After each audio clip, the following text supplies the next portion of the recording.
Dans la formation, nos jeunes, les raisonnements mathématiques, soit multiplier les tests en parallélisant les calculs.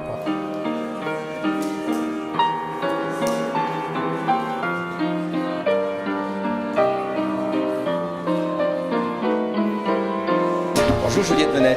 Bonjour. Vous êtes enseignante-chercheuse en mathématiques. Tout à fait. Et vous avez dit là, devant cet amphithéâtre rempli de jeunes filles qui sont tentées par les mathématiques, vous leur avez dit j'ai fait de la recherche parce que c'était abstrait et rigolo. Oui, effectivement, moi j'ai aimé beaucoup l'abstraction, être capable de faire des maths qui vont s'appliquer en fait à différents domaines en même temps, la médecine, la physique, tout ce qu'on veut, la biologie, etc. Et puis oui, c'est rigolo parce qu'on apprend plein de choses et on arrive des fois à deviner des choses que pour l'instant on ne peut pas encore apercevoir concrètement. Donc oui, c'est intéressant. Donc on ne l'aperçoit pas vraiment quand on est au lycée. Pour l'instant, oui, le lycée, pour l'instant, on ne sent peut-être pas encore bien ce que sont les mathématiques.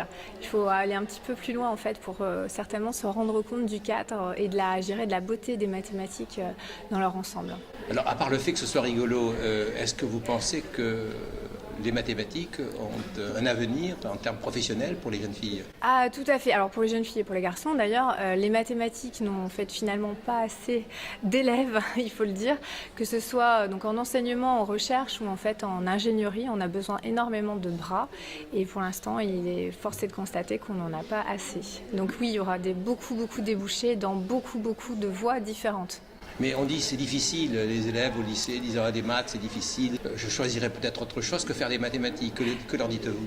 Alors c'est difficile quand on ne comprend pas, effectivement, il y a des choses qui maintenant sont admises en fait en lycée, qui ne l'étaient certainement pas à mon époque, parce qu'on leur parle d'objets des fois un peu compliqués, normalement, notamment en probabilité.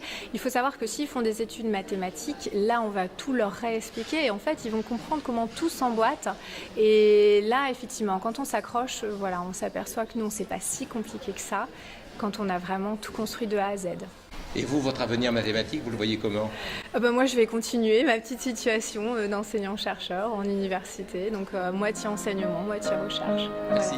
De rien.